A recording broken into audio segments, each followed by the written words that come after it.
그리고 두 번째는 하나님의 국률한 사랑입니다. 에베소서 2장 4절의 말씀에 보니까 국률이 풍성하신 하나님은 우리를 사랑하신 큰 사랑을 인하여 라고 말씀합니다. 저주받은 백성, 죽을 수밖에 없는 저와 우리를 국률한 사랑으로 살리셨더라 라고 말합니다. 국률한 사랑, 한번 여러분 생각해 보십시오. 금이 없는 길로 인도하시는 하나님. 요한복음 12장 14절의 말씀을 보니까 예수께서 한 어린 나귀를 보고 타시니 이는 기록된 바 시온에 따라 두려워하지 말라 보라. 너는 왕의 나귀 새끼를 타고 오신다 함과 같으니라. 예수 그리스도께서 나귀를 타고 오시는 장면을 연출하고 있어요. 예수께서 예루살렘에 들어갈 때 백성들은 이와 같은 모습을 보면서 어린 나귀를 타고 오는 백성들이 예수님을 자기 새끼 탔습니다. 예수요. 찬양과 경배요. 왜 그렇습니까? 바로 흠이 없이 하나님의 길로 인도하시는 하나님의 아들 예수 그리스도라고 찬양합니다. 종료 나무를 가지고 맺힌 것을 볼 수 있습니다. 환호하였더라. 호산나 찬송하리로다. 주의 이름으로 오신 이는 곧 이스라엘의 왕이시로다라고 하더라. 이스라엘 왕, 평강의 왕, 거룩한 왕, 흠이 없는 왕이라고 말씀합니다. 거룩한 왕, 여호와 하나님의 깨끗할 뿐만 아니라 죄가 없으신 분으로 오셨어요. 그분이 저와 여러분들을 당신의 걸어갔던 그 길로 인도하고 계십니다. 흠이 없고 죄가 없는 길, 하나님께서 주님께서 모두 다 짊어지고 가시는 그 길, 모든 백성들이 기뻐하고 하나님도 기뻐하시고 천사들이 나와서 수종드는 그 길, 우리를 하나님께서 인도하셔서 우리도 그와 같이 인도하셨더라. 요한복음 2장 16절의 말씀 보십시오. 내 아버지의 집으로 장사하는 집을 만들지 마라 라고 말합니다. 하나님께서는 하나님의 성전을 바라보면서 흠이 없는 거룩한 성전을 원하셨어요. 사람들이 예배를 위한 목적이었다고 그들은 항변합니다. 하나님께 제사 드리기 위하여서 양을 또한 돈을 바꾸고 있습니다 라고 말했어요. 그러나 그것은 자신들의 욕심이었습니다. 욕망에 불과했다는 것입니다. 그러나 예수님께서는 이 집은 거룩한 집이다. 하나님의 집이다. 죄에서 모든 걸 벗어나라. 깨끗하게 쓰라. 이것은 저와 여러분들의 삶입니다. 여러분들의 영혼입니다. 육체입니다. 우리는 하나님이 주신 하나님의 거룩한 성전이에요.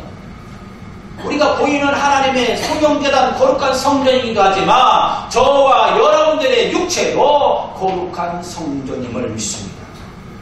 이 성전을 하나님께서는 어떻게 해요? 흠이 없는 길로 인도하셨다. 청소시켰어요. 깨끗하게 하나님이 인도하셨다. 그리고 또한 깨끗게 하신다.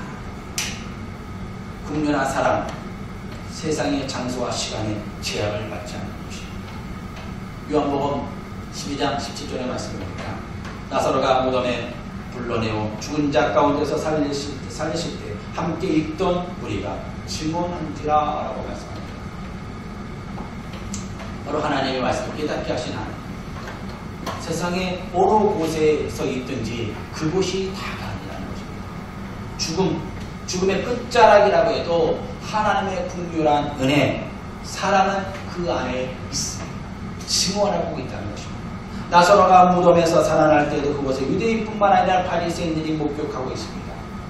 그때 인생의 마지막 하나님의 긍휼과 사랑이 죽음의 끝자락에서 사로 죄로 인하여 구원받을 수 없는 사람들에게 그리스도의 사랑을, 긍휼한 사랑을 전해줍니다.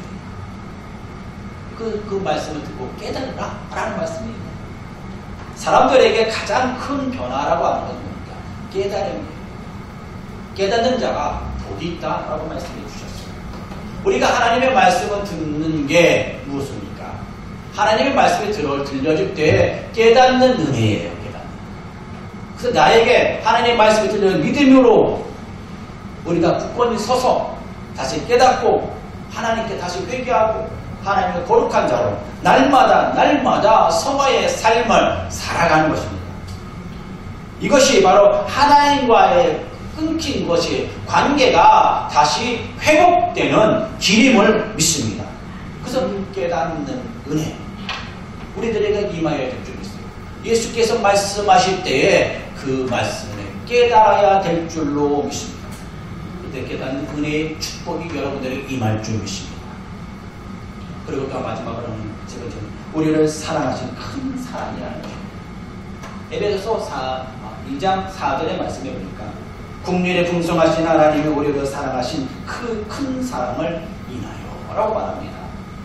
국률에 풍성하신 하나님을 표현할 때 사랑을 빼놓고는 설명할 수 없어요. 우리가 국률, 자비 이것을 우리가 다 사랑이라고 하는 표현이 되죠. 다른 사람을 사랑하는 것은 우리가 물론 우리가 있지만 나를 사랑하신 큰 사랑 다른 사람을 사랑하는 것으로 끝나는 것이 아니에요. 나를 사랑하신 큰 사랑. 사람들은 사랑한다고 표현하면 사랑을 받고 싶은 이유가 무엇입니까? 라고 우리는 묻고 있어요. 사랑은 때로는 채워지지 않고 만족스럽지 못하기 때문에 그걸 채울 때도 많아요.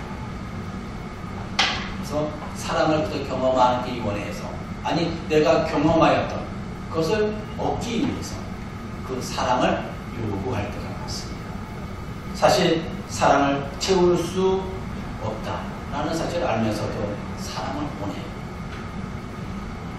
사랑은 끝이 없습니다. 왜 그럴까요?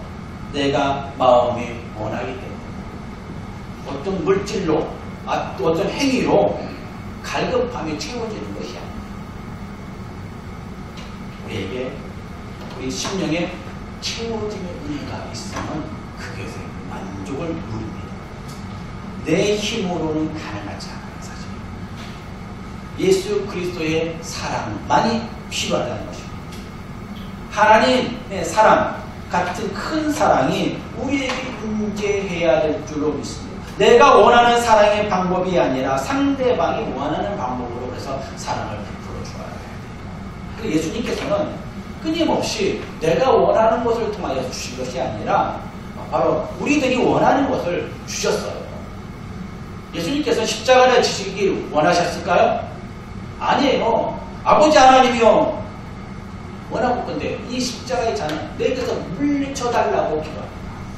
그러나 아버지의 뜻이라면 내가 감당합니다. 여러분 사랑은 내가 나를 사랑하는 거지만 내가 또 타인을 사랑할 때는 타인을 맞추는 사랑이 돼야 돼요. 서로 맞추다 보면 어때요? 어느 절충점이 생겨요. 절충점을 맞춰야 돼요. 균형을 맞춰야 돼요. 그렇다고 왜곡된 사랑을 하는 거 아닙니다. 왜곡된 사람은 한쪽만 사랑하게 돼요. 나만. 그러나 그것이 아니라 서로도 왜곡된 것이 아니라 조건 없는 사랑, 왜곡된 사람이 아니라 지혜롭게 깨닫고 그 사랑을 베풀어 줘야 될 줄 믿습니다. 그게 베푸는 사랑입니다. 나누는 사랑이 있습니다.